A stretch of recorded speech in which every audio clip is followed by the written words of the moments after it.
We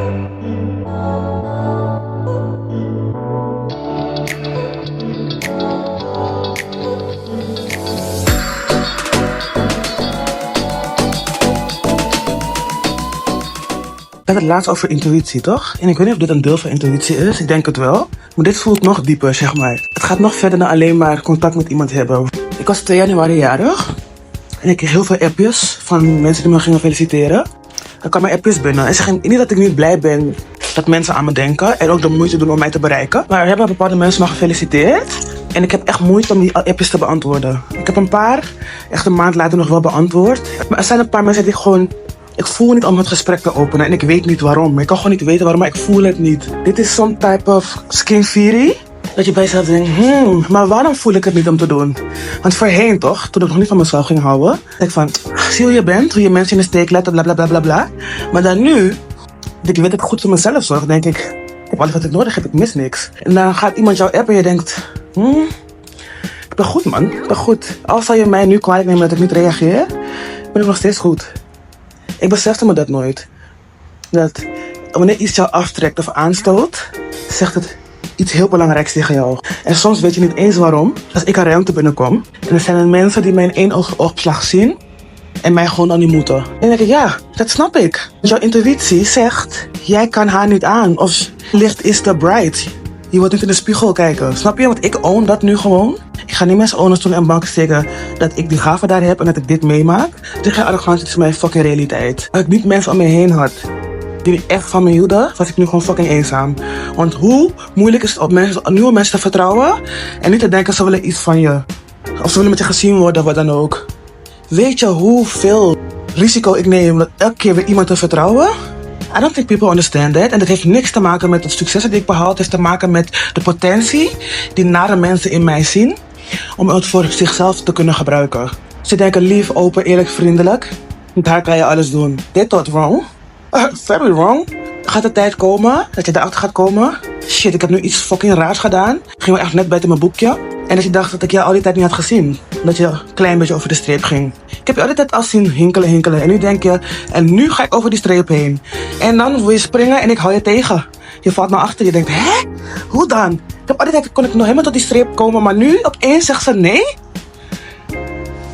Dat is de new me. En weet ik ook, ondanks dat ik heel weinig vertrouwen heb overgehouden om nieuwe mensen in mijn leven te laten, ga ik nu op die manier ook kleine stapjes zetten naar mensen toe.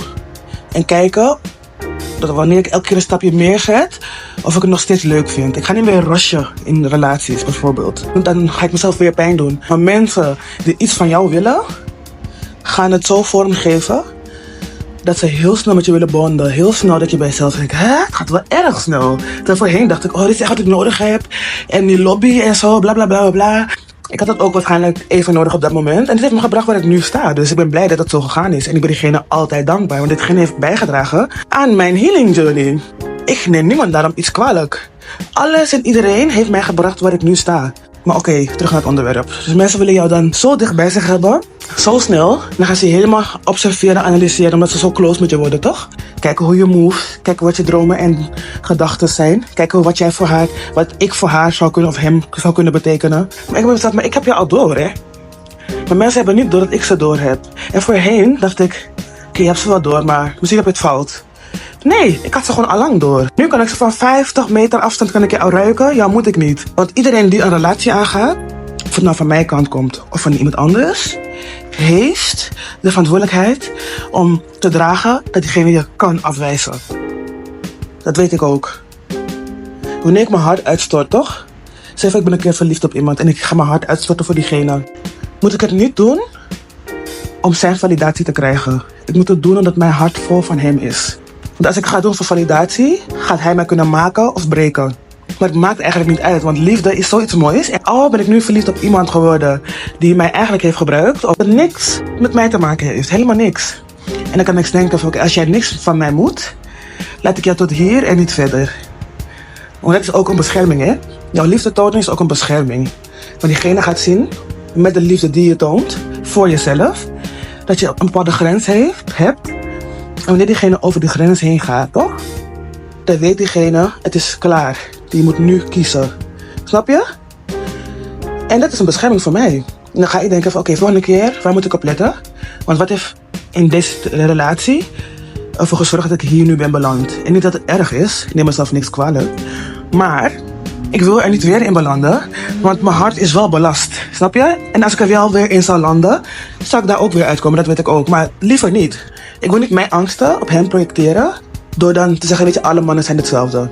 Het is een projectie. Want niemand is hetzelfde. Elke zonsondergang en zelfs elke zonsopgang is anders. Dus het is alleen maar bitterheid als mensen dat zeggen. Alles heeft te maken met zelfliefde, dat merk ik nu gewoon. Mijn energie stoot andere mensen hun energie af. Gewoon tot zover dat ik met je kan zitten praten. We hebben een leuk gesprek. De volgende keer gaan we dan weer een leuk gesprek. En dan denk ik op een gegeven moment, het voelt niet goed man. En dan voel ik gewoon, ik moet weg hier. Ik moet hier weg. En niet omdat ik in gevaar ben, maar mijn energie neemt van me af. Mijn energie is zo kostbaar. Zo waardevol. En als ik nu hier ben en mijn energie neemt van mij af, I don't belong there. It's not my room. Oh, diep gaat het. Luister naar je lichaam. Wanneer je bijvoorbeeld PTSS hebt, zou ik je niet aanraden om altijd maar naar je gevoel te luisteren. Maar dat doen we toch automatisch wel. Want wanneer je angstig bent, toch? Gaat je lichaam reageren op triggers die jij ziet. En soms heb je niet eens door welke triggers er zijn. Maar in ene, want ik heb het zelf meegemaakt, kreeg ik paniekaanvallen in een metro en ik wist niet eens waarom. Ik wist niet waarom, maar mijn lichaam ging aan. Ik was in paniek. Ik wilde weg. Ik was in gevaar. Mijn geest luistert naar mijn lichaam. Maar wanneer trauma in je hersenen ergens zit, is dat die verbinding tussen lichaam en geest is uit balans. Wat gebeurt er dan? Je gaat jezelf opnieuw in traumatische situaties brengen. Want je hebt niet door dat er een disbalans is. Want je lichaam reageert anders en je mind reageert anders. Dan heb je ook nog je hart. Want omdat het niet met elkaar in balans is, ga je zoeken naar wat je hart nodig heeft. Maar je hart is echt heel erg verleidelijk. Je hart is een heel belangrijk punt, want het is je gids. Is het voor het hart heel zwaar om dat te tillen. En dan kan je niet weten, wanneer je hart iets voelt, dat het geen uitvlucht is. En dan heb ik het misschien over toxische relaties bijvoorbeeld. Elke keer in bepaalde situaties beland. Dus de key tot een beschermd en succesvol leven is zelfliefde. Mensen kijken naar mij, weet je vaak op me projecteren, weet je hoe vaak. Jij bent zo kwetsbaar en je staat er zo kwetsbaar op en de wereld is zo hard en je bent niet veilig. Ik ben hartstikke veilig, vriendin, want ik kan mezelf beschermen. Iets wat jij niet kan. Ik weet waar ik wel en niet kwetsbaar ben. Ik weet waar ik wel en niet welkom ben. Ik vertrouw op mijn lichaam en mijn geest, op mijn hart en op mijn God. Als allereerst natuurlijk. Want die heeft dit allemaal in elkaar gezet. Bij hem moet ik wezen.